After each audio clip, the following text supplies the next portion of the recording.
Hello, everybody. Welcome to Anime Sicko's podcast. It is the podcast for geniuses. It is the only podcast. On Anime Sickos, we look at the four pillars of modern misery, which are anime, gaming, posting, and jobs. I am Tom, an Anime Sicko. I'm Joe. I know I'm on hiatus, but I'm back. I ate a bunch of stem cells. I'm fine now. My hip is super good. I don't know. I don't know why people were against stem cell research, because one, they taste good and they fix everything. Everyone's trying to get leaf cells. That wasn't very funny. Everyone says podcasts, when you make a big to-do out of one of the hosts going on medical leave, that the host should go away. Now, Anime Sickos has never been a conventional podcast. We bucked the trends. I'm just going to crawl into a hole, though, and I'm just going to put the dirt on me directly, Looney Tunes style. Yeah, we have 3 new patrons who patronized us to support Joe in his hiatus. Now that you're back for one episode, we will spit on their idiot donations. You've been tricked. No, I'm just kidding. Our first new patron, oh man, I'm not going to say this name right. I know already. Nader Imamjome. Thank you, Nader. Right. Thank you, Nader. Yeah, you got the Nader part right. Yeah. It could be Nader. That means a low point, though. The Nader I go goes by Nader, so. It's Nader. Nader, thank you. I really appreciate it. The next one, I'm going to say this perfectly because it's Razor Clam. Thank you. Thank you, Razor Clam. And then our final new patron is Robot Mascot, which I feel like we need one. And now we got one. We can check that off. That need is fulfilled. Okay, so there's a mystery other voice. Also, it's not a mystery because you saw the name of the podcast episode. It's Patrick Cosmos Goes Guesto Mode, episode 228. It's Patrick Cosmos. He's here. Hello. Hello. It's nice to be here. Patrick had a very important trajectory, which is someone on the computer that I found out lived near me, and then I met them in person. Yeah. Yeah, came out to the show. Yeah, you were at the Skewer Revival. Mm-hmm. You were one of the people who afterwards were like, hey, how do I get on this show? And I'm like, you're by what you're doing right now, brother, asking me. And I was like, yo, you're from the computer. Yeah, we'll definitely have you on next time, providing Trump doesn't win the election. But what are the likely, what chances? And then he did. So instead, you've just been on our Discord giving us incredible jazz fun facts. I mean, I appreciate them, I think, more than Joe. But if you want to hear jazz fun facts, you got to talk to Patrick Cosmos. Yeah, I do love a specific burnout brand of 70s jazz, like a lot. It's really good. Very fun. Yeah, we've been Joe has been telling me over and over, we got to get Patrick on as a guesto. And I was always saying, yes, definitely, that will happen. But then I didn't want to. There's a certain amount of admin that goes into this. And what I wanted to do instead was experience depression. But I finally had it happen. And the reason Joe's here is because I'm like, well, Joe was such a big booster for this concept, for having Patrick on. I got to ask. And you said the incredible word of yes, and here we are. Hell yeah. I mean, Patrick, we have a lot of overlap here. We have the Chicago angle. We have, I'm very eager to learn about the act of making music. Tom has played music. He did his little tinkling on the ivories, but I don't think, you haven't told me anyway, that you have never sat down and wrote anything, right? Oh no, I can't. I have no fucking clue how I'd even begin. Just come up with a chord progression. Fuck you. Kill you. How? Never tell me that again. So to answer your question, still no. And then also for a while, Patrick was a member of a group of like online guys that I associated with, just people who are like older than me and also all lawyers. Although you weren't absolutely legion. I just like, there's so many of them. What's the deal with that? Can't just be coincidence.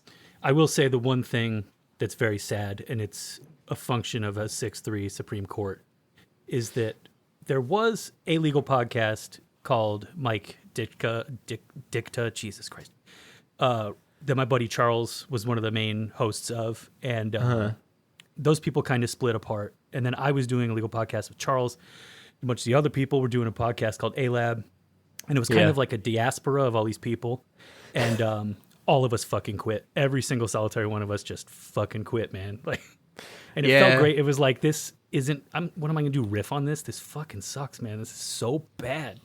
So, just left the legal profession behind, just gone.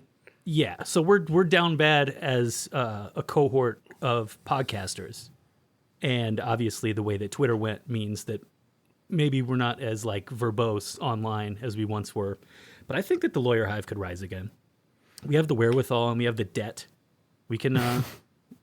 We'll be back. It felt very unusual. Like as a profession, the proportion of like posting mana that can be found among lawyers seems very out of whack. I don't know how that happened, but it's fun. It was fun to view from outside and be like, these guys go to work. Like, what the fuck? Well, that's the other part of it. I've never practiced law. I do law stuff, but I'm not like, working as a lawyer per se. And I've also never been in a courtroom except for jury duty. And a lot of people are like that. There was just a bubble of people getting law degrees because their existing profession just fucking died. Like, I got a computer science degree in 2003.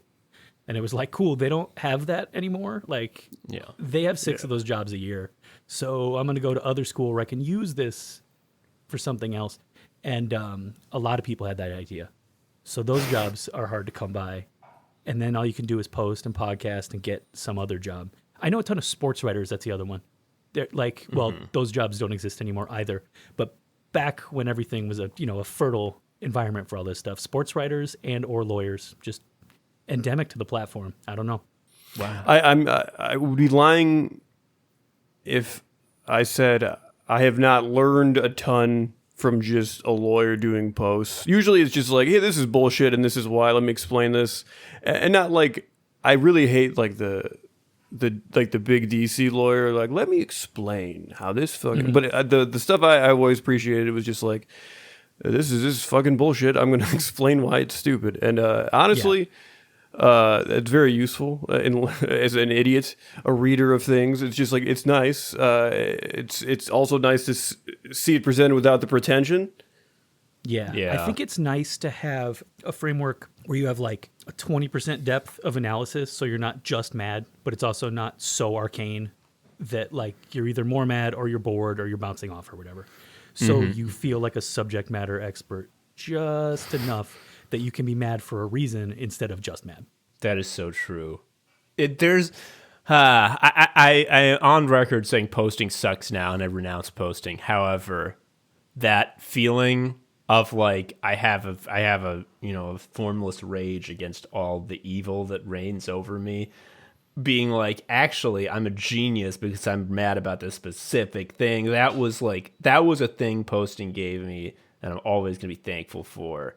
Because smugness, let's be real, smugness, self-importance, unearned.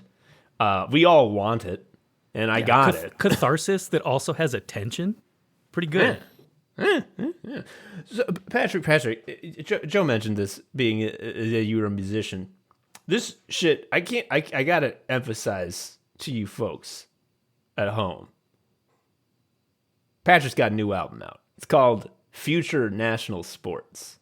He is ostensibly promoting it, although, like all independent art creators, it's you got to put that in big quotes because no one has extra money. So, like, what are we doing? Yeah. But tell us about this musical album. I listened to it. It's pretty good. I liked it. Thanks, man. I think you will too. Yeah. I think everybody would like it. It's available on my Bandcamp page if you want to pay actual money. It's also on streaming. Also, there's a popular torrent site for music fans if they want to check that out. It's up there too somehow. Don't know who put that up there, but they did. Out of the goodness of their hearts. Is this the what one or the pig one? Those have both. The what one was the pig one. And that split into 2 communities, and this is one of those 2 communities. I had to do an interview for the pig one. For Oink, I had to do an IRC chat room interview with like a child who quizzed me about different sound wave formats. I would probably fail one of those. I've always gotten like an invite early enough. Oh yeah, What and Oink were the two. So What was the other one? But I think Oink was the pig one and the pink one. There's something I'm not familiar with, and there's Redacted. Those are the two that those have basically turned into. And they're nice resources, I've heard, I think.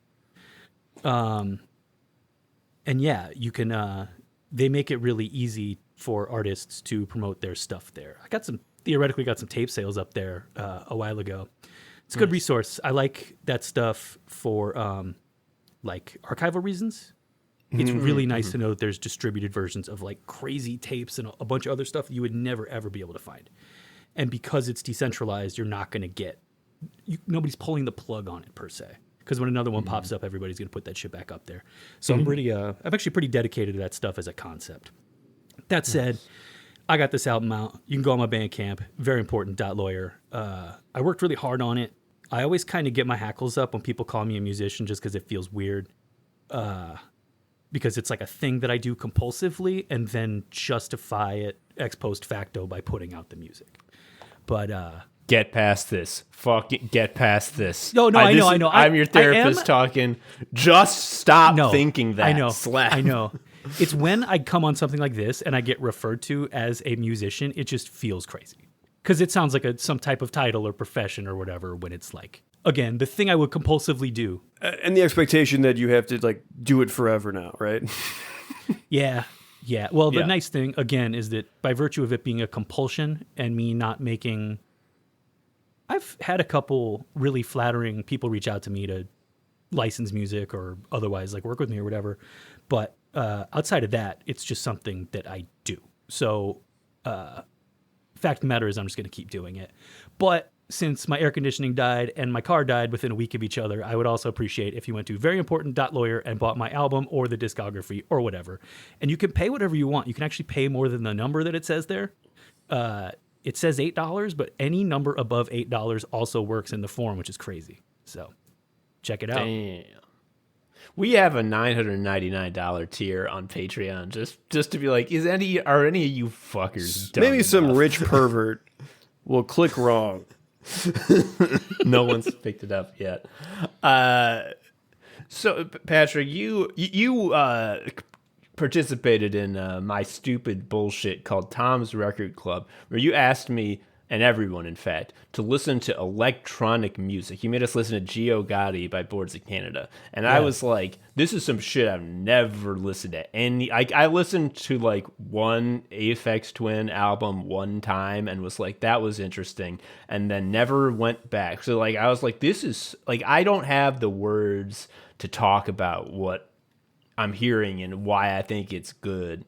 And if you're like, Tom, you dumbass, don't you know about how good all that shit is? Well, then do I have a treat for you? I have a recommendation just for you. It's called Future National Sports by Patrick Cosmos. This shit sounds like music from the other world where they still have tapes.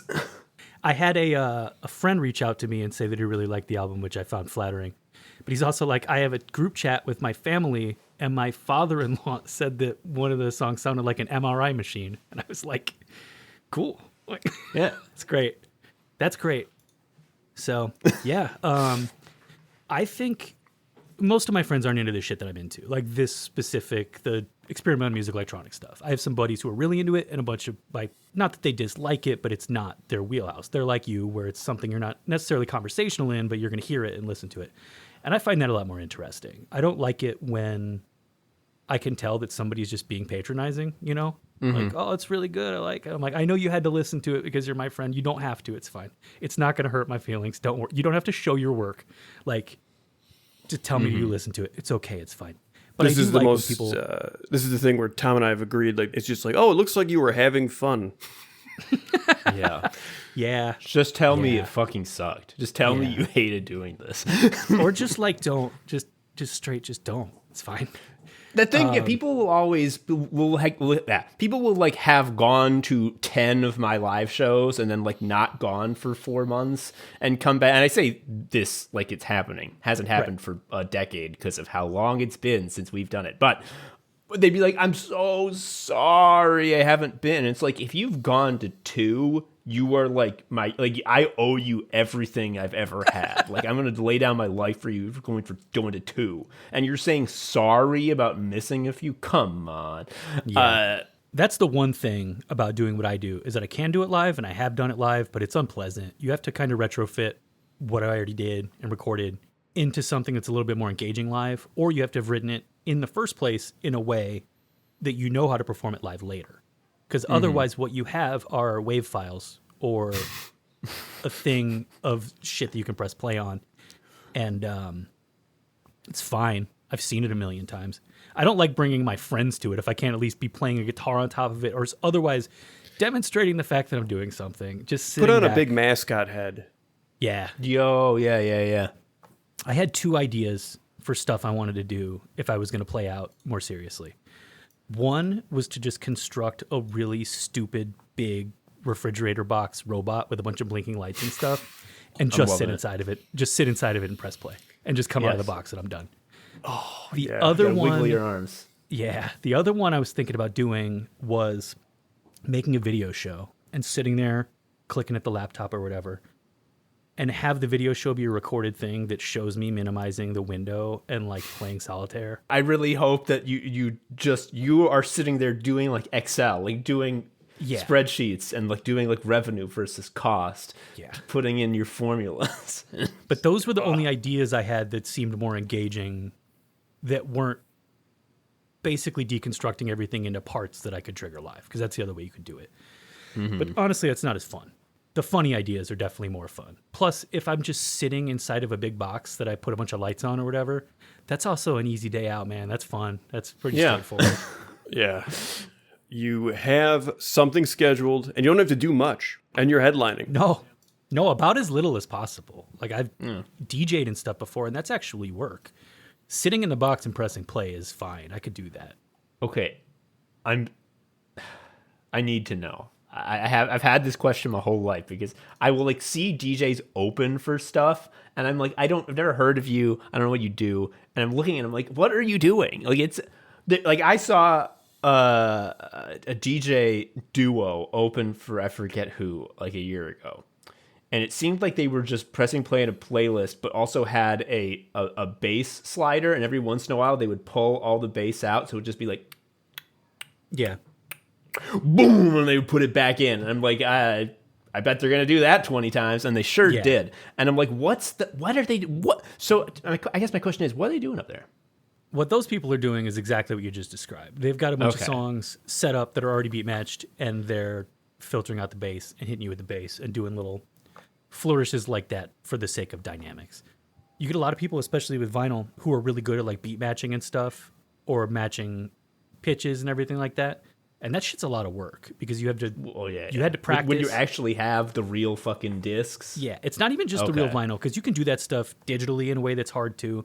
But a lot of the work is homework that you did beforehand. That's knowing which of these tracks go well together, which are roughly the same speed, what you want to do, and then on top of having to have that like the knowledge of everything that you're playing, you also have to feel out a crowd. So it's a matter of managing. If you're playing at like an actual dance club where people are there to like, you know, engage with it or whatever, you're feeling the crowd energy, picking up the pace or bringing it back down, seeing what's kind of annoying people or what you can get away with if you like playing more experimental stuff. So that's like a matter of like selection, but also in a real technical way. Every time I DJ'd, it was at like a bowling alley or a bar where people are partying and I'm playing stuff and I'm doing like, I'm not beat matching. That stuff's way too, I'm not good at that. It's hard. It's not even that it's that hard. It's a lot of practice. I'm not putting my practice time into that. Yeah. But picking out like from a bunch of different records, another one where you're feeling out the vibe of like a bar, what you can sort of get away with if you want to play some weird stuff, what crowd pleasers you have or whatever, and sort of pacing yourself. And even little stuff like making sure you have records in your bag that are 12 minutes long so that you can sneak out and go to the bathroom and stuff like that. There's like a lot. It's a surprising amount of actual practical work and paying attention when you do stuff like that. And you're on your feet for like 4 hours. If you're doing the type of thing I'm doing, where it's not a set, it's like a whole ass thing. It was fun though. The last gig I had was at Avondale Bowl, which a buddy of mine co-owns, and they paid cash and you drank for free. And my buddy was working at the counter literally across the way from where I was just drinking beers and playing records. So it was like I was just hanging out with my buddy and getting paid cash and drinking for free. Yo, That was a pretty cool gig. And when it went away, I understood why it went away, but also that was a heartbreaker because that was a nice way to spend a Saturday once a month. The thing Joe and I always say when we hear the words Avondale Bowl is that when we went there, we said, "Can we bowl?" And they said, "In 2 hours." And so we left. It's not like that anymore, but pre-pandemic, that place was fucking jammed all the time. Yeah, it was like a club. It was not my scene. But then we asked Kevin to explain all of the Rainbow Six Siege classes to us. He did. And that was a good time. Yeah, he knew them all, and he really laid them out in detail for us. Yeah, we would have, like, at that time, I was like really up to date on the meta of the game I'd never played. So, okay, I got to ask you this. Now, I made a joke about, songwriting's so hard. Don't ever ask me to come up with a chord progression. Don't ever ask me to come up with a melody. But if I could do those things, I know that's how I know you come up with a melody and a chord progression, and there's your song. Obviously, like fucking rhythm and drums and shit, but that's, that's a decision you make. The song is the chords and the melody, and everything else is just the arrangement. The kind of music you make, man, I don't know. I mean, there is like melodic tracks that sound like songs on future natural sports. It's okay. On the Natural Sport album. But a lot of it again put me in the mind of Gio Gotti, Boards of Canada, where it's just like, this is like I'm in the tape world, like I'm I'm into technology, I'm in the MRI machine, that kind of shit, where it's like, what am I trying to say? It feels like it'd be really easy to make like a soundscape of electronic sounds that fucking sucks. So how do you make it not do that? On one level, I couldn't tell you. And so here's the thing. When I went to college, it wasn't a minor exactly. There were these things called application sequences in my computer science degree, and mine is in computer music. So I spent a year doing, like, learning music theory. A lot of it was 20th century classical music, which is a lot of noisier or otherwise atonal stuff. Yeah. And then I spent a year working in a laboratory they had on this synthesizer thing, which was a big waste of time, but it was fun and I learned a lot. The theory shit is it's grueling. First you learn, to go back to your melody harmony thing, you learn the circle of fifths, you learn standard four-part choral harmonies, which is stuff that goes back centuries, and like you learn your scales and your chords and like how that stuff is supposed to go together. Rules about what to and not to do. I was horrible at it. Awful at it. I was writing music the whole time, but my touch points for actually writing music are like, I like Black Sabbath. I want to write a riff, and then I want to build stuff around this riff. Mm-hmm. So I felt like a fraud. We'd have to do these projects, and it would be like, okay, well, do this, apply this theory in whatever way you see fit for this like project. And I'm like, cool, dude, here's a bunch of drums and shit. Here is my justification for why this has to do with the assignment you gave me. There it is. And I would get A's because I liked my professor was a cool dude. But I was just faking it the whole time. When I got to this laboratory setup, this experimental music project it was called, and we were working on this synthesizer where, long story short, you could program all the little sub bits, they're called partials, of a sound. Your overtones, your note itself, you could individually tell the computer to do all this hyper-specific, low-level stuff. It was real crazy. I didn't have the ear for it at the time. I didn't really understand it, but it didn't matter. My job was helping build computer stuff related to it. And the whole time, I'm still taking these music classes, and I'm like, I don't get how to apply this stuff to what I'm doing. I feel like I'm just making noises. I don't know. And then one day I went into the lab, and there was this like 70-something-year-old Russian professor there who was he was basically on loan, doing music composition stuff and feeding shit into our synthesizer thing. And I watched this dude sit down and feed a text file, because that's how you program this thing, feed it in, and then this loud ass just cacophony comes out of the computer because it's 6 speakers, tons of them. And he is just sitting back in his chair, howling, laughing at all these noises and stuff. And I looked at him and I watched this and I'm like, I'm not doing it wrong. Like you can intuit your way through this stuff. It does not have to be this like formal exercise. And what is it about an old Russian man where you're just like, this guy is a genius? Like, I bet there's some old Russian men who are stupid as shit, but like every time someone starts a story like that, I'm like, oh my God, what are they going to say? Something incredible and surprisingly innovative is about to happen. Yeah, but it was like a real epiphany. I was like, oh, okay, you can just do that too. Like, that's fine. And I always in the back of my head, I was like, his ass did not do this big conceptual thing and then grit it out and make that. That dude made a bunch of noises and then went back and like came up with the lore that explains where these noises came from. So armed with that knowledge and then getting older and listening to more stuff and getting more of an ear for like free jazz stuff and straight up noise stuff and just more atonal or otherwise strange music that I wasn't used to before. You get the gear out and you make a bunch of noises and then you find a compelling one and then you kind of work off of it. And sometimes it works and sometimes it doesn't. And for every song that's on that album, there's probably 10 that are just a loop sitting on my computer that's never going anywhere. And just a process. It's so frustrating how real developing your ear. That's one of the things that I really hope was fake. It's like how exercising makes your mood better. It's just like, that better not be true. And then it's like, oh, fuck, it is. Like you have to like do homework and be like, now why is this funny jazz noise actually good?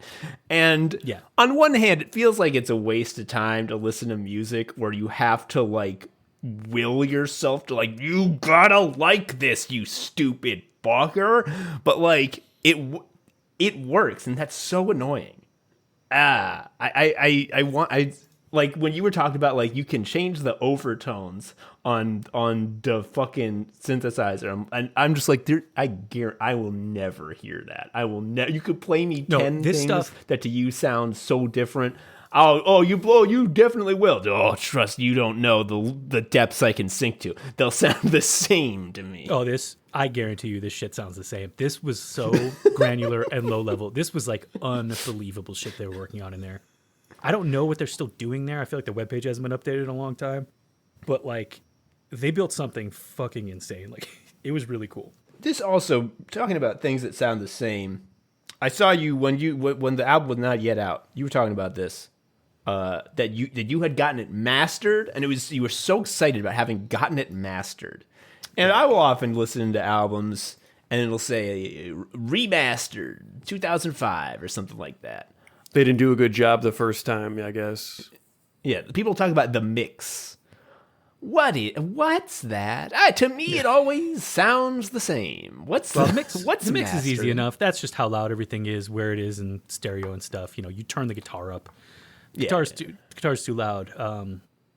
We're sick of hearing the basses. Got to get him out of here. Stuff like that. That's just a mix. That's basic. That's the guy in the studio turning up and down knobs. Mastering's really weird. It's this process by which you take those WAV files and you're not listening to it like with a musician's ear, as far as I know. Now, admittedly, this to me is an arcane art that I do not practice. Other people do this. But you have basically a suite of tools and you're analyzing how this shit sounds on a waveform level, not a how does this band sound or whatever. And you're basically goosing little like frequencies here and there so that kind of the bass pops out more in the mix or the treble or something else. And you're kind of sharpening things and making it so you can hear things better in a real psychoacoustic kind of a way, not in a way that you would necessarily actively notice, but that if you were to pay attention, you'd be like, I can't tell why this sounds better, but this fucking sounds better. And then there's specifically just for digital, that's all you're doing because it's digital, it's a WAV file, it can get played wherever. But if you get something mastered for vinyl or cassette or whatever, those are formats with limitations. Vinyl's weird about if you have bass, it has to be in the center channel, not out on this like wider in the stereo field, because it does something magic where it makes it sound bad. I don't know. Tapes distort really badly if the bass is too loud, and these are just things that you have the tools to make everything sound the best that it can for that format. But again, it's all magic. Previously, my buddy Jason has always mastered my stuff, and he's done a really great job. And he just does it for free out of the goodness of his heart, which I've always really appreciated. And this time around, he was like, please get somebody real. Like, just go get somebody real. And I'm really glad I did. I went through Angel Mark Lloyd. She makes music as Fire Tools, and she runs a studio called Angel Hair. And she did a fucking absolutely incredible job. And again, I couldn't articulate what she did, but I sat down and listened to it, and I was like, that sounds crazy. I was like, I don't remember doing that. And admittedly, when I write music, I don't remember what I did half the time anyways. But this was legitimately, I was like, this sounds really good. Like, not even, like attesting to the quality of the music or whatever, just like, this sounds so much better. And yeah, I don't know. So to answer your question, I don't know. It makes it sound cool. Two observations from that. One, this is like one of those skills where I don't understand how you can have it and not be like, I'm better than other people are not human, and like I am above them. Like we were hanging in the McHenrys, and they were showing me some art that John Keogh, their homie, had done for his big project. I don't know if I can say what it is yet, so I won't. But it's a big project, and I was looking at this art, and I'm just like, I don't understand how he doesn't think he's better than us. Like, because like he is just he is a higher class of being in every way, being able to do that. And then the other observation I had is, so you're telling me I could send this person a wave of an Anime Sickos episode and it would come back with better jokes? It's worth a shot. What you just described with the mastering, insofar as like, oh, I know I was here for making this because I was the one that made it, but what have you put in front of me sounds different in a way I had not expected. I'm reminded of like Scorsese talking about like, I make the movie and then like it's not good until like the editor gets it. Yeah. I don't know if that's like a one-to-one analogy, but I'm reminded of that. Yeah, it's not that different. Like when I would write and go through like a good editor, it would come back and it would not be exactly in my voice anymore, but it kind of would. Mm-hmm. And you're like, oh no, this is like funnier because like David Roth put his hands on it and made it good. Like there's just like people who have a gift for that stuff. And yeah, it's incredible seeing what is sort of ostensibly your work become your work and somebody else's, and you still get to take all the credit for it. That's pretty good. Yeah, you plus some other people. It's fun, but it's just you if anyone asks. Yes, yeah. Correct.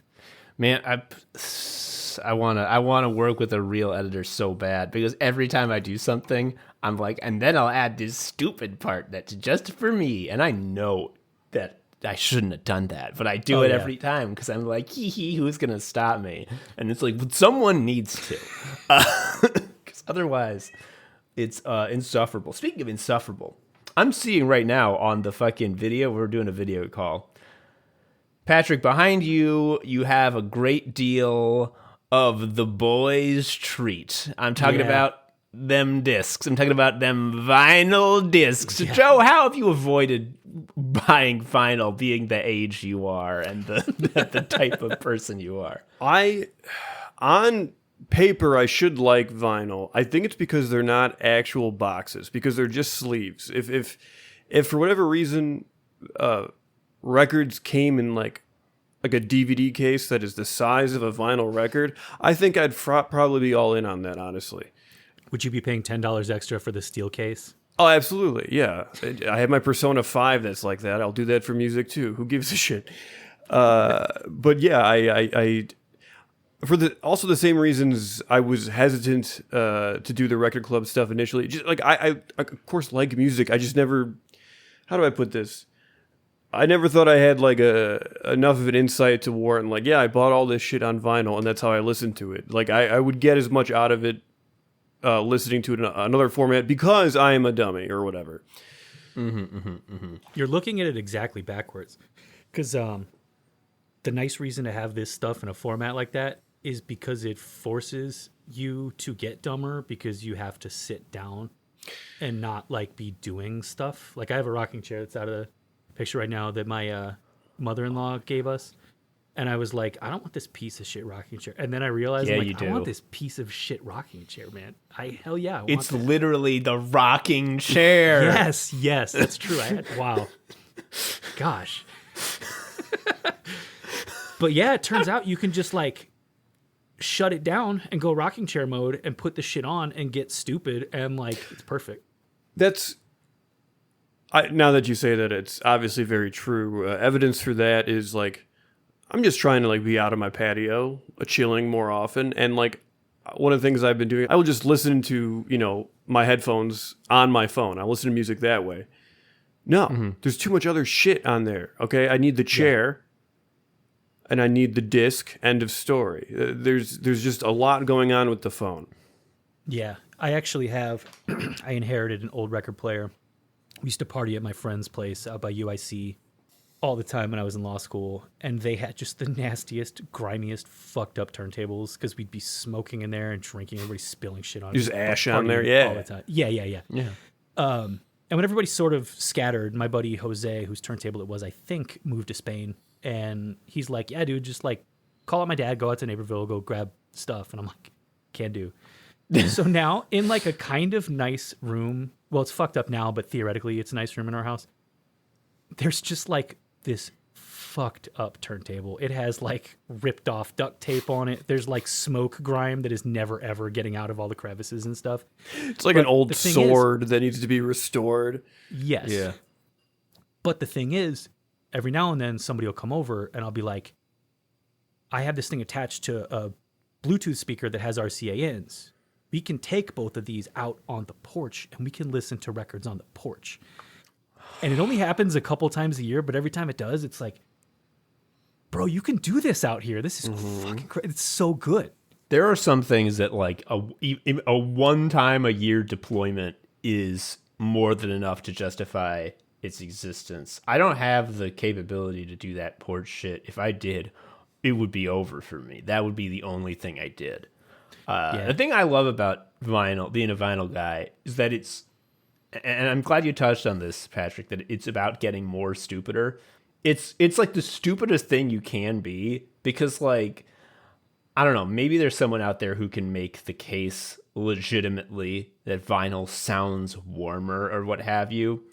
The reason I can't is twofold. One, I've made this very clear. I can't tell the difference. To me, it sounds the same. The reason that a vinyl sounds different to me than listening to it on my phone is because of the speakers that the fucking thing is attached to. It's not the disc. And two, the technology of pressed plastic discs is so fucking dumb and not a fucking file is so much better in every way. However, it's fun to go to Dust Store and see an album which I can pull up on my phone for free in 1 second, go, oh, it's here, and then like I want to get it. Like, it's so dumb. Because why? What do I have now that I didn't before? Oh, I found fucking Regatta de Blanc for $10 at Dusty Groove. Wow. Who would ever price the Police this low? Now I'm going to get it. Like, I couldn't listen to that at any point. Right. Right. Yeah. The Police were a known quantity. That stuff was ambiently available in any format you wanted, literally grabbing it out of the air like a mosquito, like pretty much at any time. Yeah. You know, we can talk about how some of this stuff is, you know, actively stupid or at least impractical, but you're forgetting something that kind of shoots that down. Tell me. The pictures are big. Yo, that's so the real. record, the pictures are big. They're not little like with other stuff. They're big. The spaceships look like guitars. They big. Sometimes you can fold it out and there's a big picture in the middle. Oh my God. Sometimes it's even bigger. Yeah. It's crazy. Yeah. Can I compare this to a much lamer example, but I think it's in the same vein, which is instruction manuals for video games. It's just like, oh, yes. It's just like there's this physical thing, you know, that's out while you're doing the game, or, you know, in the case of music, while you're listening to the album. The vinyl case is out. You see that album art. I was out with a friend who is like, you know, an adult, with children, and we got to talking, and one of the things we got to talking about was how good the official strategy guide was for the first Disgaea. Yeah. It was like, it's got everything, man. It was so good, and it's super long, and you could go to whatever little mission, but it's also got tons of stuff about grinding. Here's what you can do with the Senate, and it's just like, yeah, man, book, pictures. It's big. a lost art, which is why the strategy guide is like the really nice vinyl album art that you sit with. It's a lost thing. Well, I shouldn't say it's lost. Let me restart that again. It's because it once was everywhere, and now it has become niche. Yes. Which you don't want to go to a fake Wikipedia page that has 7 YouTube videos on it. Yes. Because that's almost as good. Yeah, it's, oh man. And I read so many strategy guides as a kid. I unfortunately think a large part of my literacy building was just the fact that I would just read all this video game strategy guide stuff all the time, to the point where like I became a very strange child where I was like, at the time I was basically assessing how do these operate as technical documents. And I'll never forget that the Secret of Evermore strategy guide was an atrocious piece of shit, because it was set up as like third person, you're reading a story. It's like, oh, and then the guy will do this and he fights this boss, and it's like, dude, that is not effective prose for what I need right now. A novelization of how to play. Yeah, so like the strategy would be embedded in it as like, oh, and then he defeated the boss by doing this and this and this. As opposed to like just saying like, yeah, so don't fucking stand in the fire. This is like That's the not fucking great. thing where like in Zelda, like it's like, let me sing you the song of our people we passed down for 1,000 years. If you want to access the shrine, Link, press A when like it's like, okay, great. Wonderful folk song of your, and especially when they're like, no one knows what this means. What could it possibly mean? Like when Link falls on the King of Horns who runs through the forest, the shrine will appear. It's like, I bet I have to ride a deer, and it's like, oh, none of us thought of that in 1,000 years. Anyway, Joe, I gotta super co-sign that like you were sort of hesitant to compare the instruction manual to the vinyl sleeve. I gotta say there could not be a more one-to-one everything lines up type of comparison, because I'm thinking about what are the experiences I had with the instructional books. Well, I'm thinking back to when I was a little kid and I would get one video game every couple of months, and I would be driving home with my mama, and I can't play the video game yet, but what do I have in my hands? The case. And what's in the case? A little book. And what's in the little book? All the characters' blood types. Yeah. Yeah, blood types, pictures. Like I got the Ocarina of Time strategy guide that everyone had. I got my dad to buy me that before I knew what Zelda was. I'd never heard of it. I was just like, that guy on the fucking cover looks sick. And I opened it up and I'm like, yo, these guys look fucking sick. And I thought it was like I thought it was the Secret of Evermore shit. I thought it was a story. And I'm like, Dad, you gotta buy this, it's only a couple of $. He's like, oh, fine. And then I was like, oh shit, Dad, you fucked me up big time, because now I gotta have an N64 or otherwise I'm freaking out. And then I got it for Christmas. I have another connection to the instruction manual vinyl case thing, which is you would not doodle on your vinyl case. You would not draw over the art. And you wouldn't do the same for the instruction manual. Yet everyone had that page called notes, where they were inviting you to just desecrate a divine document. I never touched that. It was like a trick by the devil. Yeah. Yeah, that's insane to have. No, I remember having a little notebook because I would, for passwords and shit or whatever. You use the fucking notebook. I'm not putting the shit in my manual. That's insane. Yeah. I will say, though, that if there's any vinyl manufacturers listening to this, one, you got any fucking jobs? I would love to press wax for you if you're listening. Dude, for real? Like, I've seen the videos of the vinyl factory. Oh my God, it looks so fucking fun. I would love to die in there.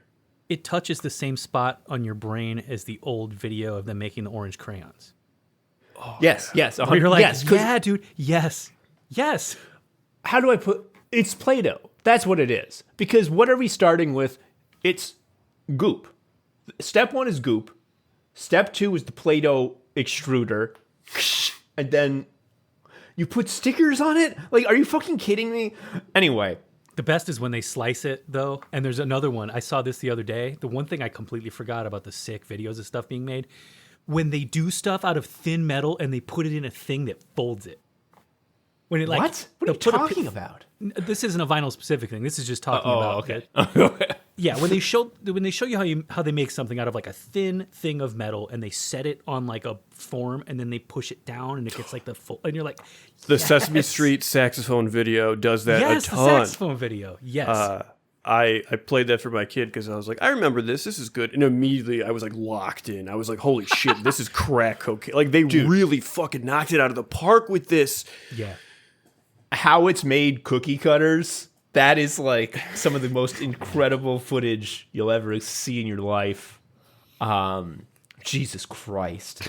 Now I'm thinking about the saxophone video. I gotta see it. I gotta watch it. Yeah, I also I like seeing them make grand pianos, both because it's like, what if I could play grand piano? Wouldn't that be fun? And also, it's just it's one of those things that should never it seems like we don't have the technology to make a grand piano. If you like look at all of it, it's like I don't think that we are there yet. But they've been doing it for hundreds of years. That's fucked. Anywho, other thing was, if you're a vinyl manufacturer, put a piece of paper in the sleeves that just says notes for me to draw my little pictures on. It will be so much fun. I have bought records that I was like on the fence about because when I went to check the quality or whatever, like an insane person had drawn all over everything and I'm like, this is awesome. I'm taking this Dead Kennedys record home because somebody was really on one night and they drew all over this fucking thing. This is awesome. Hell yeah. So other people are doing it. We're just afraid. That's for other people to display their madness. I will merely just watch. Yeah, the needle doesn't know what color the fucking record is. I can draw on it with my markers. So you say that's a big thing right now because they do re-releases in different colors, right? I was talking to my brother-in-law who's a big record guy, and he was just saying like, yeah, that's basically the forever demand now. It's like any band for any album can just be like, yeah, but it's blue now. Yeah. You'll get this was definitely endemic and still is to like metal in particular, where you can really soak your fans by pressing up all these different color variants, and people will buy one of all of them. Not normal people, but there's a type of person who will buy one of all of them. And I don't know, man. I've been to people's houses like that before, and it's like, yo, why you got 5 copies of that? And you know the answer. It's because there's 5 colors. Because you want to hear their answer. And it's not more gratifying than because it's 5 colors. It's like, yeah, but like, okay, all right. Yeah. Because there was this emptiness screaming inside of me. And then only when I had that 5th one did it just shut up. I've been on the vinyl collectors subreddit a few times. And also, I've never listened to Tool and know nothing about them and have no real desire to. However, even with those two things being true, I know, like, better than I know my grandparents' names, better than RedTube and XTube, I know that the worst vinyl pressing is the picture disc for lateralists. Like, it's the worst. They won't shut up about that shit. Picture discs. How do they do that? Picture Wait, discs, is that when it's a shape? No, it's when there's literally a picture. Like if you ever had the old like Disney records or like where they literally like the vinyl itself is clear and there's a picture underneath it. That's, functionally how it works. Apparently it's different now. I don't know. This is above my pay grade. But you used to be able to get these, they were called flexi discs. You could get them in like a newspaper or with like a McDonald's meal or whatever. And it was a record. You could play it in a record player, but it was just a plastic thing. So like they sounded okay, but because they're really thin or whatever, they sounded okay, kind of shitty. What picture discs used to be is just clear versions of that plastic slapped over a picture of whatever. So they sounded like shit and they were expensive. I'm led to believe they do them in a different way now where they sound normal instead of bad. But most people who are record nerds if they make a non-picture disc version of something, you're not going to buy the picture disc version of that. They do sound bad. The tool thing is a whole different thing. That's not my problem. Oh, Joe, I got to get you to say this on the mic because you told this to me, like you do in your way. Is this the Dusty Groove thing about me? Yes. Okay. Let me set you up for ultimate effectiveness, because you will say these things. They're just the funniest thing that's ever been done, and it just sort of like wisps into the air, and I'm like, is that it? Like, are you tell me that's it? And I just like I can't say, like, I've told multiple people this, and every time they fucking go fucking nuts. So the setup is, these days records is too expensive. I can't buy these things anymore. They're $20, $30 for a record. Come on, please. Every once in a while, someone will tell me, including Patrick Cosmos, user of the Anime Sickos Discord, they'll tell me, you know what's the store you gotta go to? Dusty Groove Records. I did, and it was great, and they have records that are under $10 and are actually good. Wow, I love it. And so I told Joe, because it's kind of near his house, I said, Joe, I went to Dusty Groove. And I said, did you ask him if he named the store after his mom's pussy? And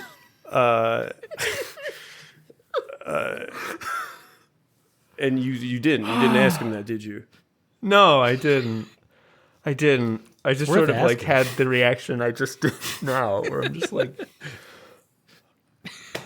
Dusty Groove. I can't go in there because that will slip out, and I am a stupid man, but I also am not confrontational, so it'll be a worse situation for sure. For what it's worth, there are no stupid questions, so it's...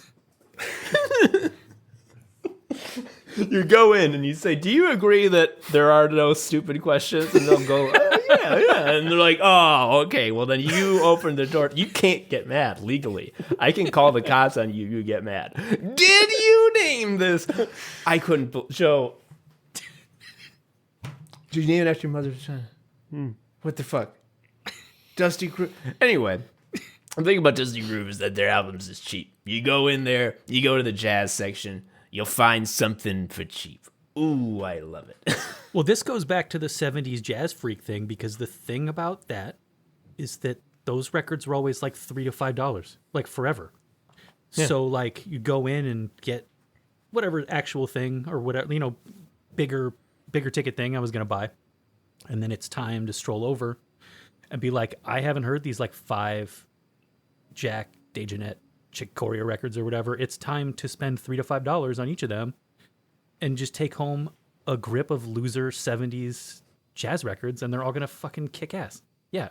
Yeah, I got this album where Chick Corea and Gary Burton have a string quartet with them, and it sounds fucking, the string quartet sounds bad. Yeah, that record's crazy. It'd be better if they was gone, but it was like $4, so I'll put that on any day of the week. It's basically free. I basically got paid to buy it, essentially. If you think of the savings, my wife, it's as though I'm going to my job doing this, and I didn't spend any money. Yeah, this other thing you got to learn about this, Joe, especially as an unemployed person. If you're a vinyl collector, you basically you self-educate as a finance guy. You basically get a finance degree, and you learn incredible arcane ways of thinking about money that a normal person never could. Yeah, but this is like zero-based budgeting. It's like when you're like, I'm going to buy this thing. Actually, no, I'm not going to. And with that savings of not buying it, I've effectively earned money. And I will now earn a treat. That's so real. And like being near a record store and not going in, that's like, next time that's $10 for me. Like, this is normal. It's really healthy that this happens.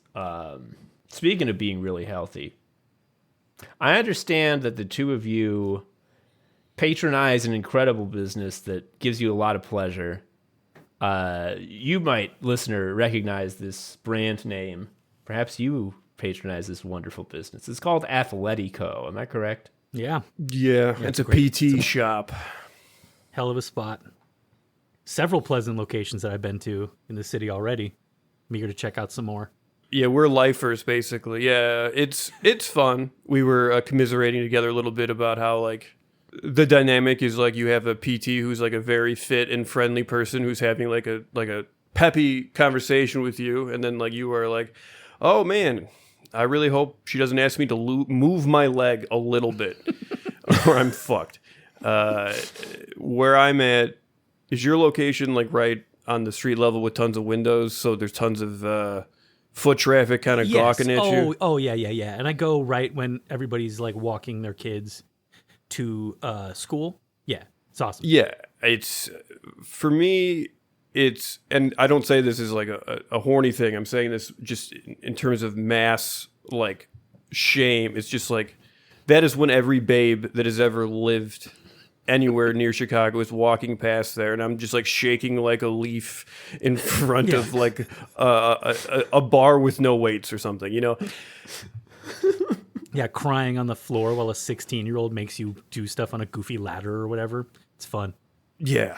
Have you done PT at an actual hospital? I have done PT now 3 times, and this is my first time doing it at Athletico because I was just like, I don't want to have to walk through a hospital to get to the exercises anymore, which helped because it feels like I'm doing a chore now, and I'm not like a diseased guy. Yeah. Yeah, the hospital's got people with hospital stuff going on at it, so yeah. The only time I was in the hospital for this stuff related things, I got really bad legs, basically. They got a lot of muscles in them, and all the muscles got knots in them, and they look cool. It makes my life a constant living hell, which is awesome. Does it make your hips uneven when they knot like differently? I've had that before. I have had a million different manifestations of everything, and I've got the Athletico experience dialed in now, where I tell them what specifically is wrong with me, and they work on what specifically is wrong with me. They used to be like, well, you're only here technically for your insurance for the, and I'm like, yeah, but it's my shoulder right now, so let's maybe work on that instead or whatever. But I had to go to the hospital. I woke up in the middle of the night, completely couldn't move my leg, screaming pain. It was my hip and my thigh and everything. My wife drives me to the ER. It's like 3 a.m. At some point, I'm hanging my leg out the door because I can't even fucking keep my leg. Like, I'm miserable. Jesus Christ. Get to the ER. ER at 3 a.m. is a scene. And then just by virtue of being like a white person who doesn't look insane with insurance, they're like, okay, get in a room. And I'm like, okay, but that guy's like dying. Like, Yeah. the person in the ER is fucking dying. Like, I don't think that my thing is more, but okay. Everybody saw me just come in. Yeah. Yeah, this is the boomer thing where like that guy got sat after us and his food came first. Except the food in this case is medical care. So yeah, they sit me down. I'm like in searing pain. They give me painkillers.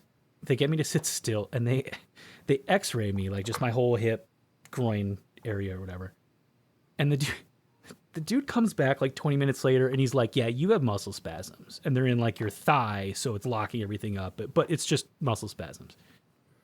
And I just start laughing because, one, I'm in the emergency room for muscle spasms, which is humiliating. But two, he has my x-ray up on the thing, and it's 3 a.m, and it's of my leg, but I can like see the outline of my dick in the x-ray as he's telling this stuff to me. And I'm like delirious and in pain and just had to laugh. Like there was like nothing I could do. And then they were like, cool, here's opiates. You can just go and like sit at home. And I was like, cool, that's not bad. All right, I guess I'll do that. Yeah. So I guess this pain situation is a land of contrast is where I'm going with that one.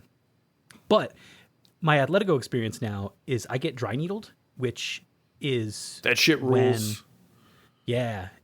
So they take a syringe. It's not just like a tiny like acupuncture needle. The dry needling is because it's a syringe with no stuff, no fluid or whatever. Yeah. And my problem is knots in my calf. So what I do is I lay on my stomach and I watch the people walk by and look through the windows and the little kids and they got their scooters. And I sit there and I freak out for 10 minutes while they warm up my legs. And then the lady comes by and tells me this is going to sting a little bit. And then I pound my hand on the thing and I sweat and I kick my other leg until I start yelling. And they're like, that was a big one. And I'm like, yeah, I know. Like, fucking totally. Yeah. And then we do a second one on the other side of my leg, and the same thing happens.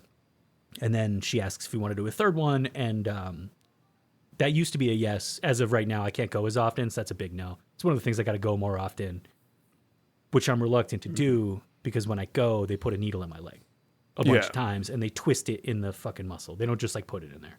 So that happened to me, which was funny because what actually was the thing that was hurting me had nothing to do with where they were needling me.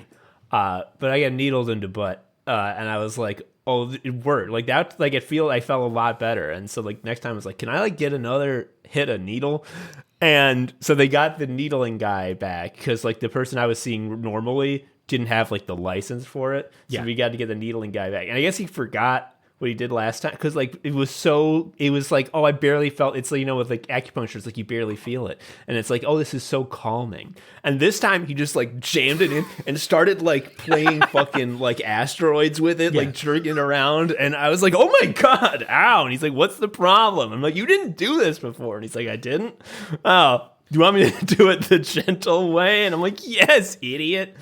Joe, what way do they do it to you? So I like all the needling. I get regular wet needling acupuncture, and then I get dry needling there.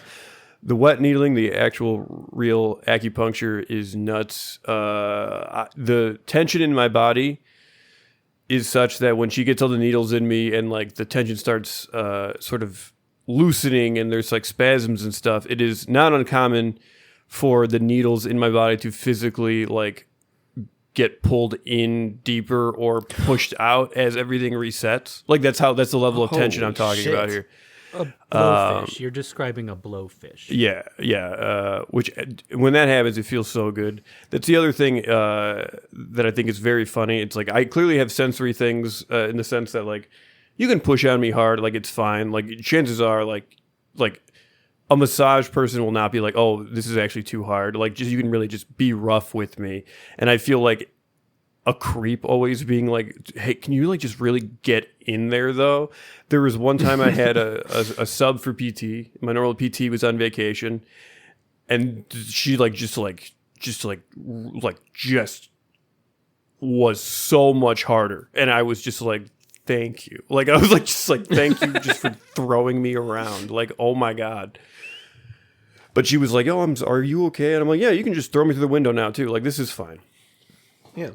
You can shoot me. Yeah, just that'll solve all the problems forever. Yeah, I feel like if it's not, every time I've ever gotten a massage and it was just like a nice little like massage, it was like, okay, we don't need to be here. Like that doesn't do anything. But when I want to feel like I'm being crushed. Yeah. They use the grassing tools on me, which is like a metal thing that they can like run up the muscle. I think it's just like a bar, but it works good. But also it's like pushing the shit in my calf like straight up my leg, right? Like it's just like cramming down the muscle all the way up and down the muscle, and it sucks. But like, yeah, that's what it's there for. And then when I leave, I feel like my whole leg. They won't do both legs on a given day, not with the needling at least. And then when I go home, it feels like I got kicked in the leg for like 2 days, but that's good because it's better than what it was like before. Yeah, it's like it hurts, but like you could use it, so who cares? Yeah. Isn't it funny how there's like this huge range of medical issues where the only solution is maybe if you do exercises for 6 months, it'll start feeling better. And it's like, oh, okay. Yeah, it's good. You got a pill for this? I mean, I love the pill. Yeah, it sucks when they're like, oh yeah, no, it hurts like that now because you've been doing that to yourself for your entire waking life. Yeah. Oh, okay. Well, I guess I gotta just not do that anymore then, huh? I love when someone who is like 10 years younger than me explains I've been like actually sitting wrong every second I've been born, since I've been born. And it's just, okay, I will work on that.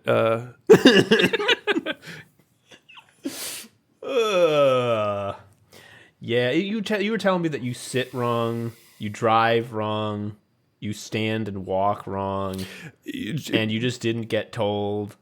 And the short version is I have a hip impingement that I probably had from the jump. And like I've always had like secondary effects that had never been like really that big of a deal, but also I was never like doing sports, so whatever.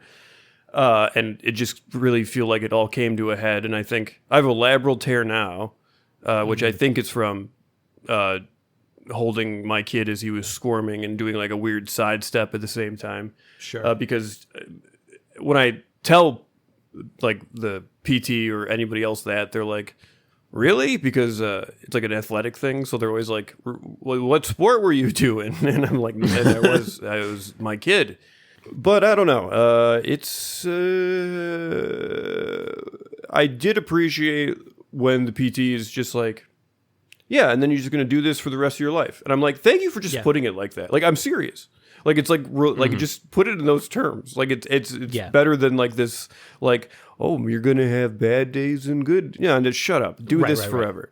Right. Mm-hmm. It was reassuring when somebody at the PT told me, they were like, I was like, yeah, I've only been doing it like 2-3 days a week. Like, sorry, I kind of felt. They're like, no, it's cool. We tell you to do it every day, with the expectation that you're gonna do it 2 or 3 days a week. So that's totally fine. That's so fucking smart.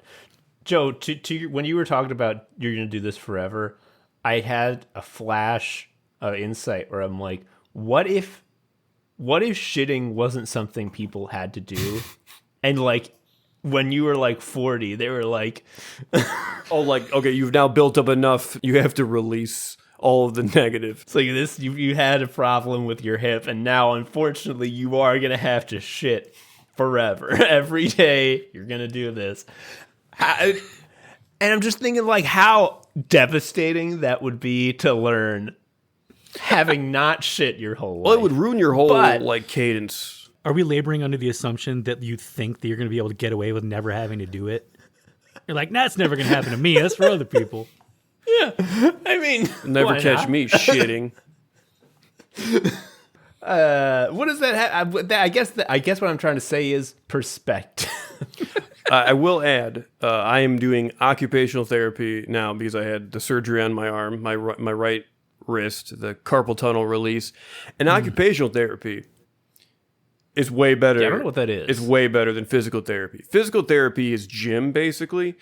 Occupational therapy is activities, by which I mean like I am given like basically tongs, and I'm told to like move all these wooden pegs around, and I'm fucking crushing it, dude. And it also helps because the other person at the table who's also doing it is like a 90-year-old woman, and she sucks.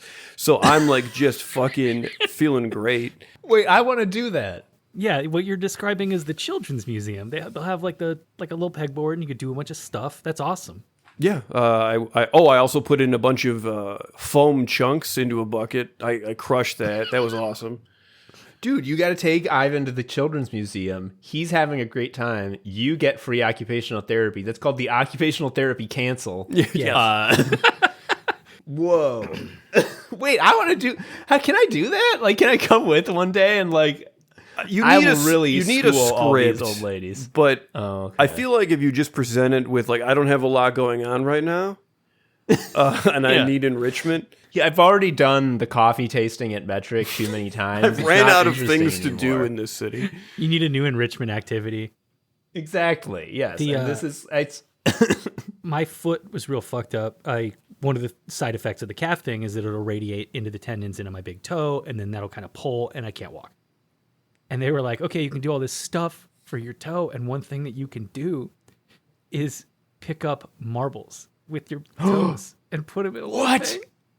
So I'll be at my desk, and I'm just like picking up marbles with my foot or whatever. And it's like, oh, hell yeah, dude, I was born to do this. There's something, in addition to the benefit of doing it for the physical reasons, there's just like, oh, I have this little extra activity that I get to build meter with. Hell yes. I'm just imagining a scenario.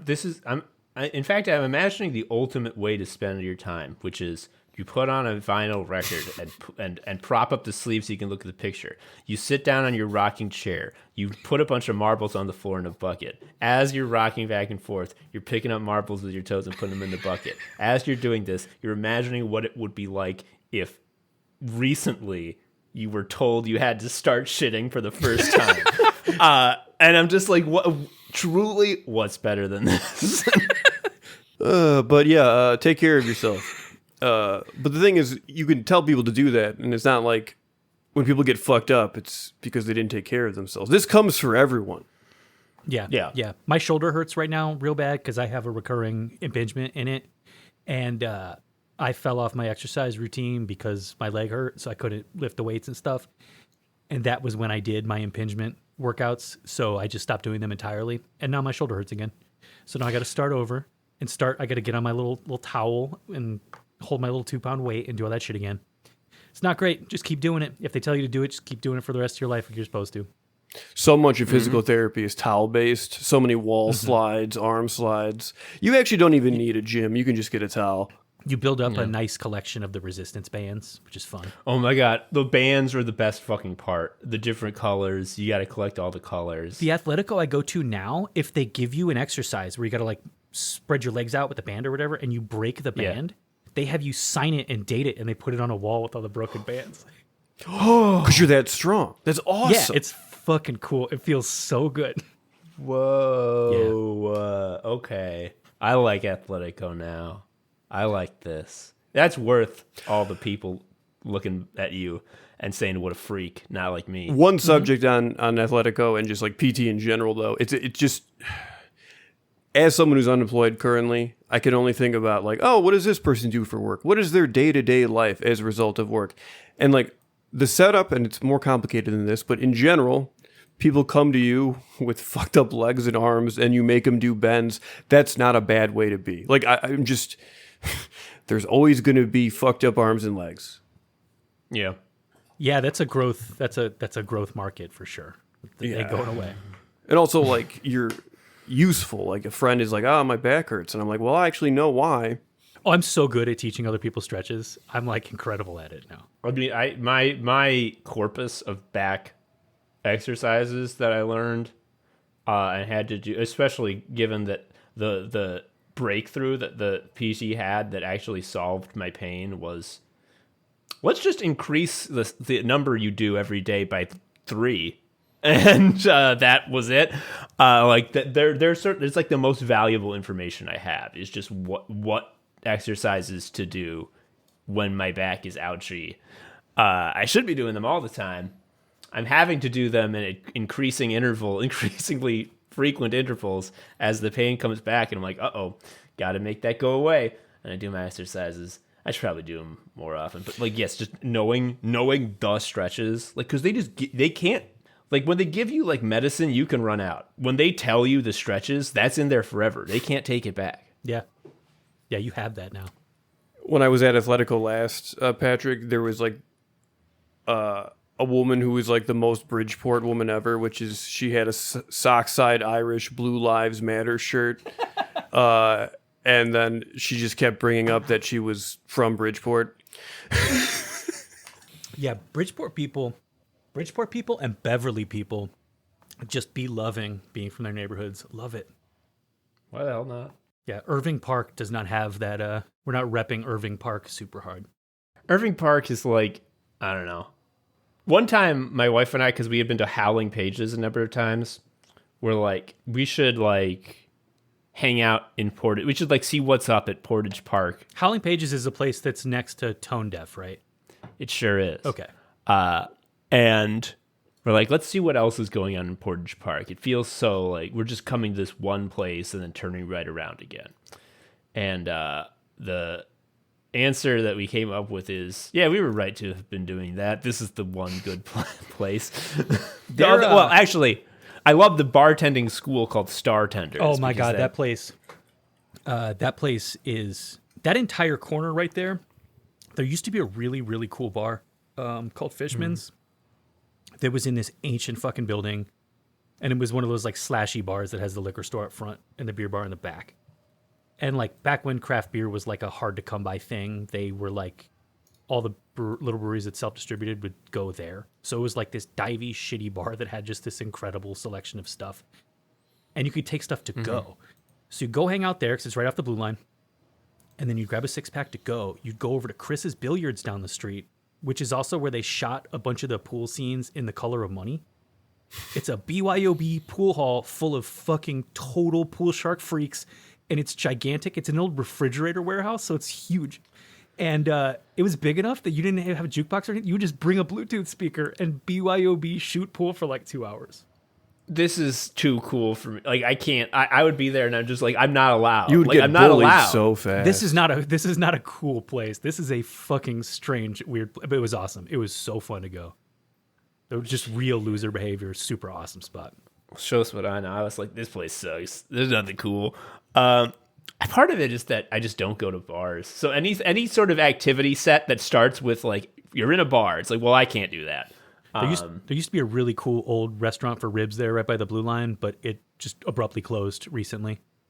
Classic. So there's not that anymore. Yeah, they have an evil alderman, so everything cool gets like drubbed out. Oh, is that the alderman that has like people attacking his enemies? Yeah, that's Gardner. He's got Facebook shooters. They're like wine moms who are like doing donuts in people's yards and shit. Yeah, he's on one. It's awesome. Gardener's Angels. That was when I went to the when I got a watch that I needed the band changed. I took it to this jeweler nearby, and they had a bunch of pro Jim Gardner signs, and the guy in charge was like, ugh, the government's spending so much money on war. What's war ever gotten us? I'm like, wow, this is surprisingly like a normal thing for him to be saying. It's like, yeah, we should be spending that money having armed guards at every school. And I'm like, okay, there we go. And then when he kept saying that his watch guy was going to be here any minute and he could resize the band, and the watch guy get there, looked at the band. I confirmed later it was the most common watch band that is ever been made. Sure. He looked at it for 1 second, said, I can't resize this, and handed it back to me, and I left. Anyway. Man. Patrick, I got to tell you, because we were talking about being vinyl guys, I've encountered a while ago, a couple of years ago, a genuine kook, like a kooky guy, that, like, the fact that I know this guy is around is, like, one of the, like, I was talking about, like, the valuable knowledge of like they tell you the stretches and you're allowed to remember, like they let you keep it.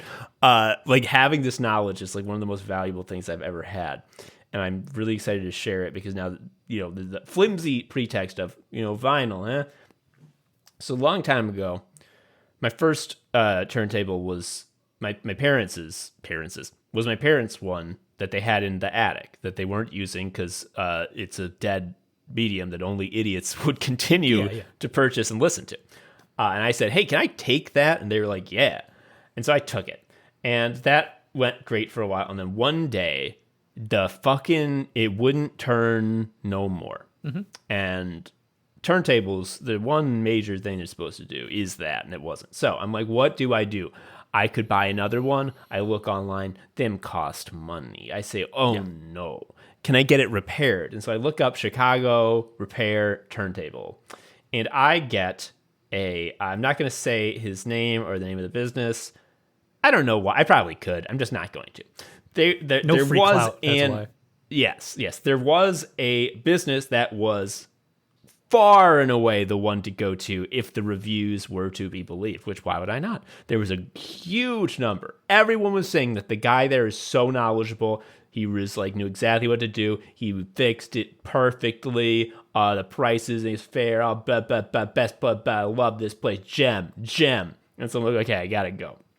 And so I look up this place, and I learned a couple of things on the website. First of which is it's only open for 16 hours a week, 12 to 8 on Friday and Saturday, which I'm like, that's odd hours. This is shockingly normal for this specific niche of dude, but yes, it is weird if you're a layperson. Yeah. Okay. Well, then maybe what I'm about to read will not be unusual to you because how do I put this? Web 2.0.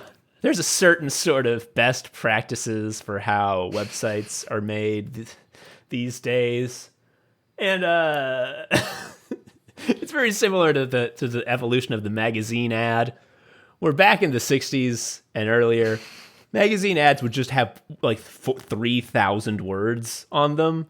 And then they changed it to just be a picture and a tagline because they realized no one's reading that fucking shit. And that's how it is for websites these days. You don't see websites that are just a wall of unbroken text. Unless you were to go to the website of this business. I will read just a little bit. Business name here is set in a very casual, yet this next part is in italics. Clean, neat, and orderly, now the italics are over, environment. There is no pretense or, quote, audio fool snobbery. If, however, your desire is to be pampered and bullshitted, sold modifications for performance fantasies at the expense of your wallet and equipment's reliability, this is not the place to come. We are direct, speak forthcomingly, and in the common tongue. And we will not try to sell people on services that are not needed, as so often happens. This approach usually doesn't mesh well with folks that are overly sensitive to hearing the truth or have been misled by forum nonsense and most repair shops that are just looking to make a buck off of you. Again, I cannot emphasize enough that there are 5 more paragraphs that sound exactly like that. But I will stop now. So, Patrick, this is all normal to you. I mean, this is the webpage in particular, okay? If you were on the internet in, let's say, 2000, like immediately prior to 9/11, if you were on the computer a lot, you would be the type of person who might say, like, I have a website, or like, I made a web page. This man's web page is the most year 2000 I made a web page type web page I've seen in a long, long time. It used to be that the only people who made websites like this were like Ignatius J. Riley from Confederacy of Dunces. And there would be like 200 of them on like the internet, and there would be sites cataloging them, and you could go and gawk at them. This dude still has one. He is still living that life. It's awesome. This is if Ignatius J. Riley, like, if his knowledge of hot dogs was like really valuable and everyone wanted to know it. Like, it's real. Like, he fucking paid it off. So I read that and I thought to myself, old guy, especially because later on he really like poo-poos Chinese products. It's like, maybe if you want your cheap Chinese crap, but like if you want something good, like I know how to. And I'm like, old guy. This guy's like 60. He's like old as hell. He's been doing this for ages. And I go there one day because it says like no appointments needed. Just walk in. And so I take it at its word. I will just walk in. So I am walking, and this is fucking far north on Western, so I had to go out of my way. And I'm walking with my fucking broken turntable. Here I go, and it's this fairly unmarked building. And so I'm like, is this it? Am I right? Knock, knock, knock. And the door is opened by an old man. And so my thought is, this is the guy. However, in the room, The front room is sort of like a lounge, a seating area with incredible speakers. And there are guys listening to the Beatles at a volume that has never been done before. I cannot believe how loud it is. I am almost blown backwards. And hilariously, for it being such an audiophile type of space, they are listening to the Beatles on Spotify. So unclear why that was the choice, but what can I say? And I think, okay, this is the guy. And I say, hey, and I'm trying to talk over the music. Like, hey, my turntable is broken. It won't turn. Can I like get it repaired? And he looks at me like, huh? What? And I keep trying to get this across to him. And he's like, put it here. And he points to this table and I put it there. And then I look at him like, and he's like, let me get the name of the real guy. And he goes into the back room. He wasn't the guy. He was just somebody hanging out who happened to open the door. The real guy comes out. He's like 40. He's not old. How are you writing like this and you're not old? He takes me back to the back room, which is the work room. the air in the workroom is a different color to the air in the front room because he is vaping every second that he's alive. He's sucking the clouds with a frequency that is frankly terrifying. He looks at my turntable for 1 second. I tell him what happens. He says, okay, here's what happened. The magnetic brushes and the motors wore down, and so there are magnetic brushes here, here, and here, and this is why it turns, you see. And if these brushes are no longer, if they're worn down, it won't make a full rotation. Okay, you understand? And he drew a picture of it. And I'm like, you just know that? And he's like, oh yeah, this is definitely what happened. And then I'm like, well, what do we do? And he's like, well, you are going to buy another one of these that is 4 parts on eBay because these are pretty cheap. These were mid-range in the 80s when they were originally made. And so you're going to buy one, and here's what you're going to do. And he opens it up and like shows me how you would take one motor out and replace it with another. And I'm like, damn, okay, I guess I'll do that. How much do I owe you? And he's like, not a thing, brother. Come into this third room. And he shows me the third room, which is the real back room. And this back room is like a big garage, and in it is the biggest car I've ever seen in my life. And I don't mean it's like an SUV. I mean it's like a classic car back when cars were huge flat boards. And it like looks the neutrinos drive in Teenage Mutant Ninja Turtles. I'll take probably. I'm that brings nothing to mind at the current moment, but I'm gonna look it up later and go, oh yeah, A big 50s car. Yes, exactly that. The type of thing, and it's got that. How do I put this?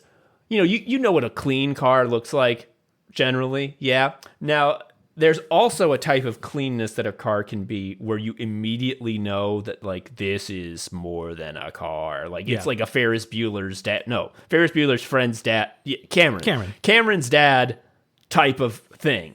And it's just his car. I'm like, he's going to show me the car. He's going to be like, what do you think? Because he's like being friendly. Like this is a kooky guy who has insane knowledge of these things that just ready off the top of his head. He doesn't have to think about it. But he's like wanting to be my pal. And I'm like, yeah, okay, I'll be your pal. And I'm like, he's going to tell me about his cool car. The car is literally never mentioned once. It's as though he doesn't see it. What he is doing is he is taking me back so he can have me taste some of his liqueur. He home makes flavored liqueurs. And he's like, do you want to taste my liqueurs? And I said, how big was yeah, his brother, car? It was like the Gravedigger? It's just a big old 50s car. It's like you know how it used to be the seats were one big bench that went all the way across? Oh yeah, for going steady with your lady. It's exactly that. Yes. And it looks like it was made today. It's in perfect condition, of course. And so he has all these homemade liqueurs, flavors that he makes himself. Sometimes he will say that my girl mixed this flavor, and I'm just like, what the fuck? What is it like to be in a relationship with this man? I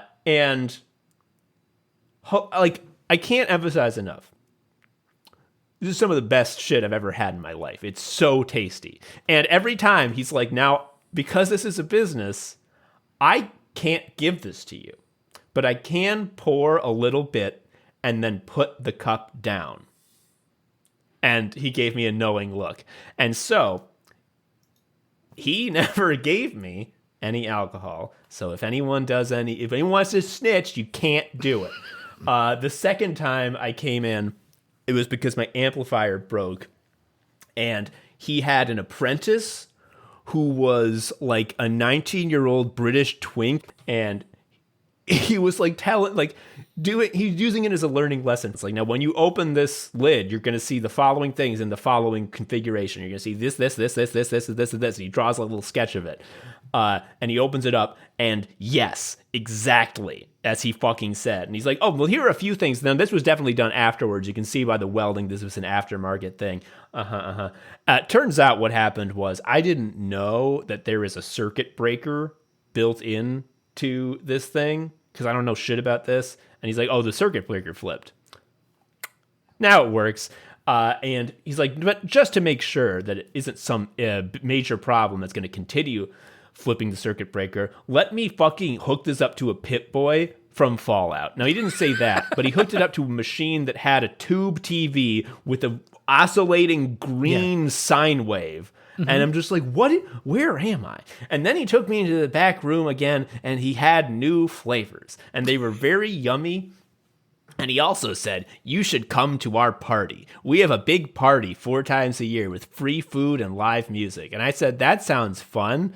Send me the email. And the email said, this party is a great party. The front room is family friendly. The back room has, you can drink alcohol.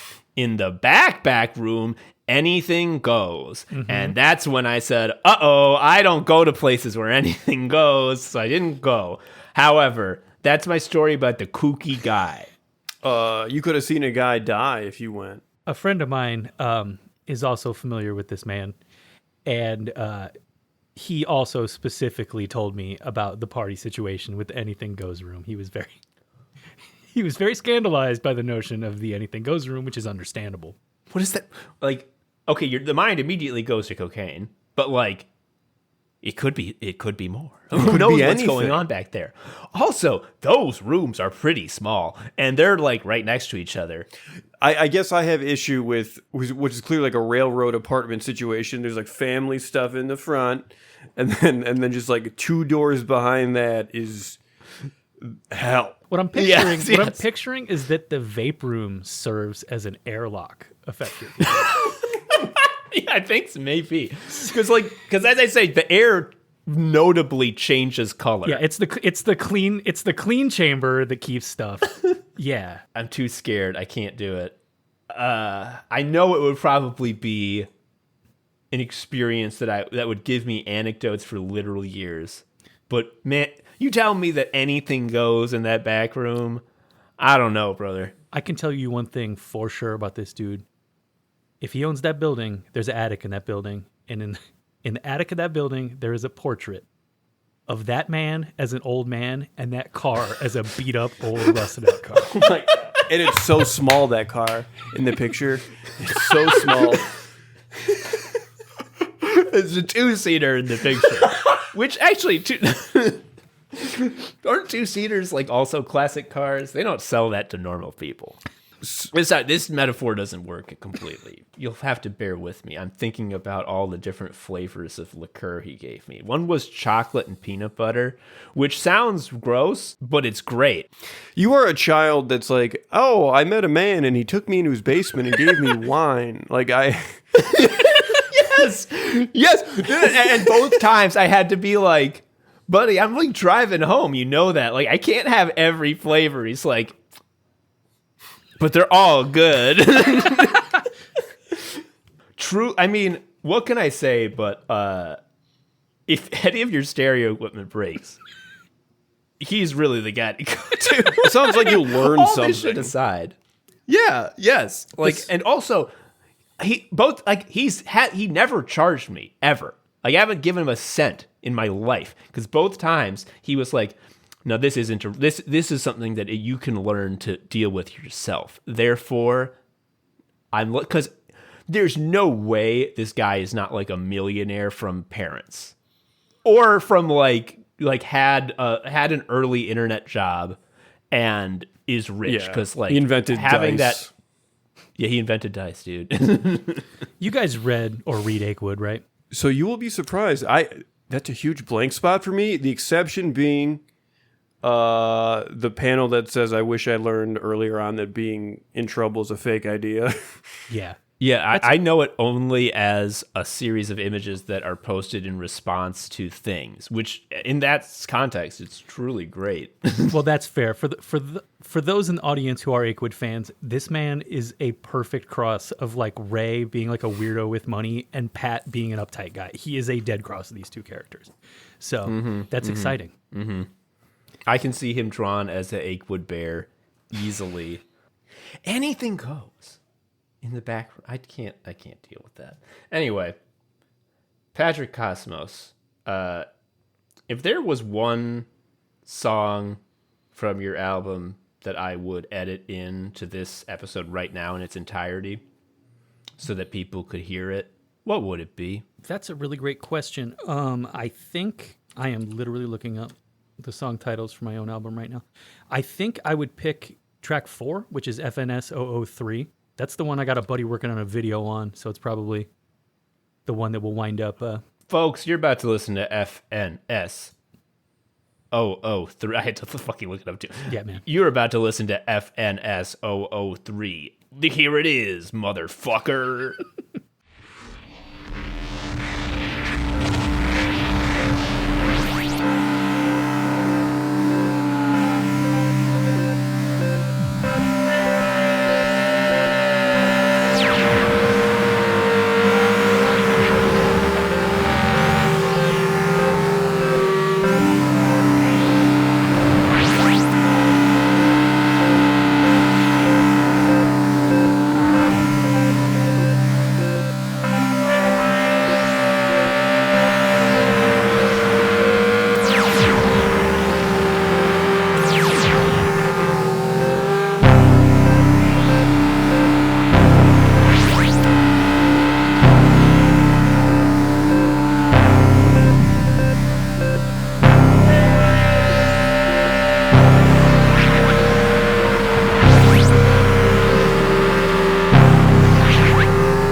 There it was. Wasn't that cool?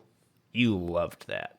You can hear the rest if you go to patrickcosmos.bandcamp.com or that fucking other vanity URL that Patrick said earlier. Mm-hmm. What was it? Veryimportant.lawyer. You could do. They go to the same one. It's called redirecting. The .lawyer one costs way more money, and my wife gets very insulted every time she sees it on the credit card. So please use that one.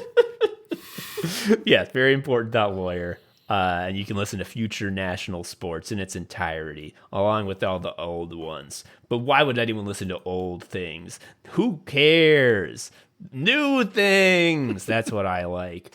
Patrick, what else do people got? What can they do? What do you want to plug other than that?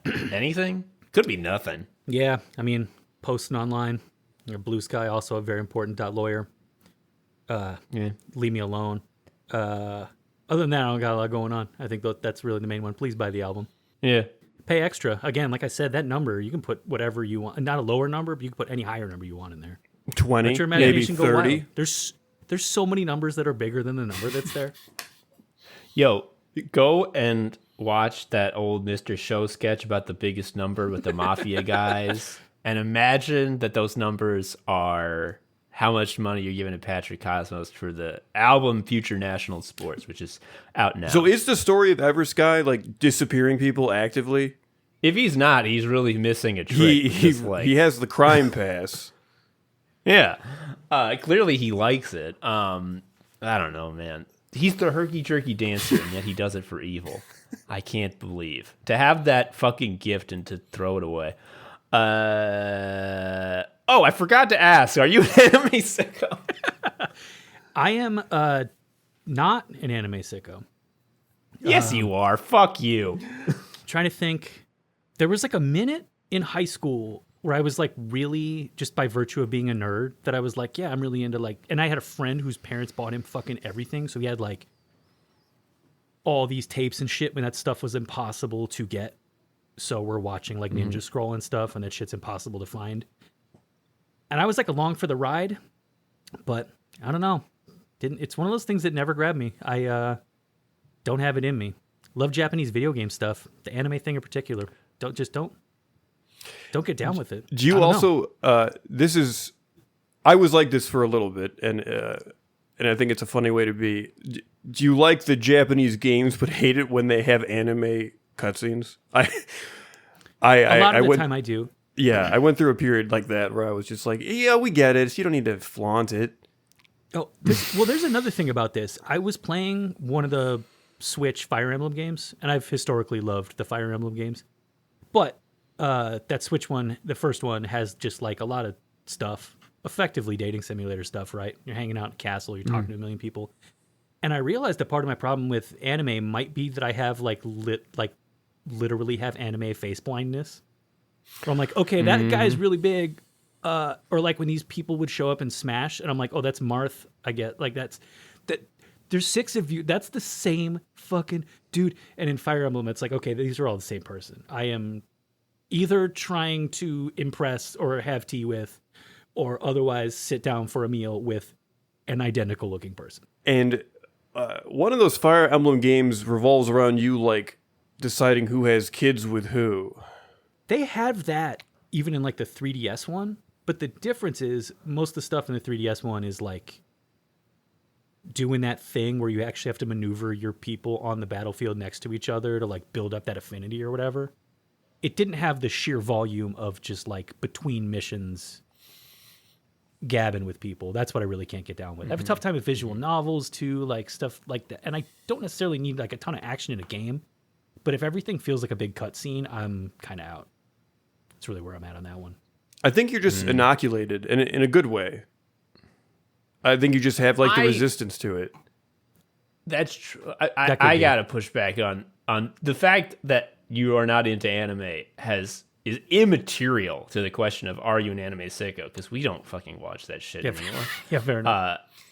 I'm looking at the vinyl records as I speak. Oh, and no. Mentioned... Yes, in a broader sense, 100% absolutely, yes. Yeah, okay. As visual novels go, we did a fucking episode about this, and since then, this game has only won more and more awards. 1,000 Times Resist is great. And that has everyone with the same face, but that's because they're all clones of the same girl. I didn't realize that was a visual novel. I thought that was more of like a walking around action game. It's walking around, but no action. Like okay.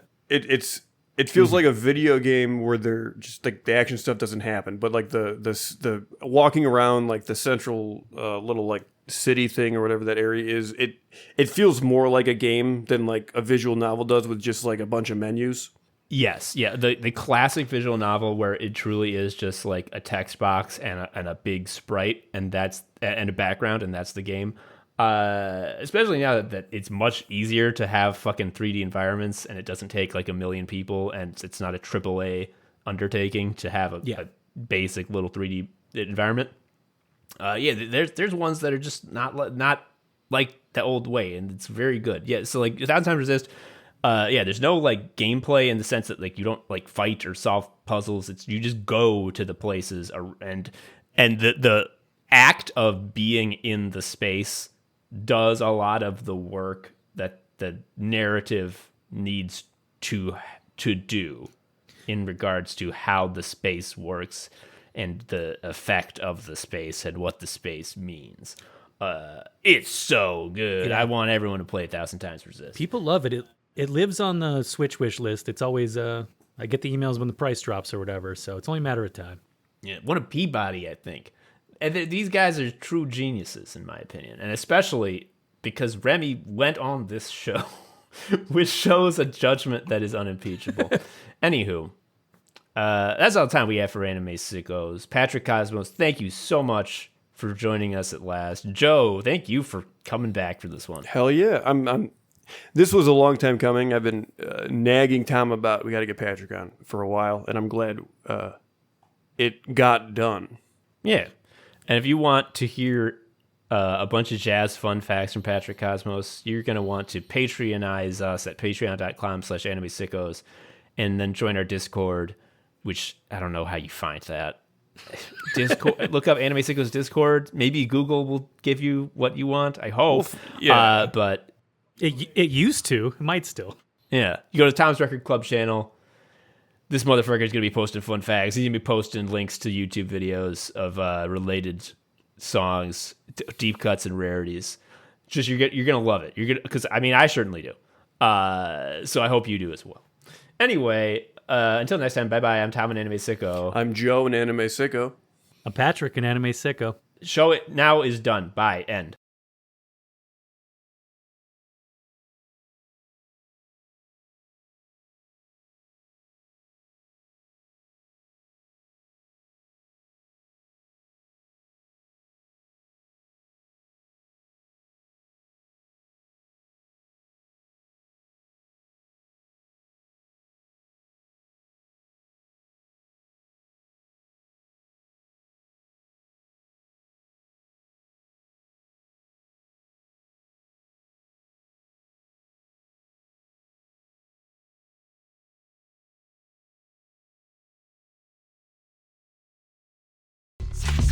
Thank you for listening to Anime Sickos. I've been Tom, a sicko. You can follow me on Blue Sky at Tom Harrison. Joe was also a sicko. You can follow him on Blue Sky at Sharia Uncle. You can follow Anime Sickos on Blue Sky at Anime Sickos, or email us at animesickos@gmail.com. You can give us money at patreon.com/Anime Sickos if you want. Please leave us a review or something. I don't know. Tell a friend. Anyway, until next time, bye.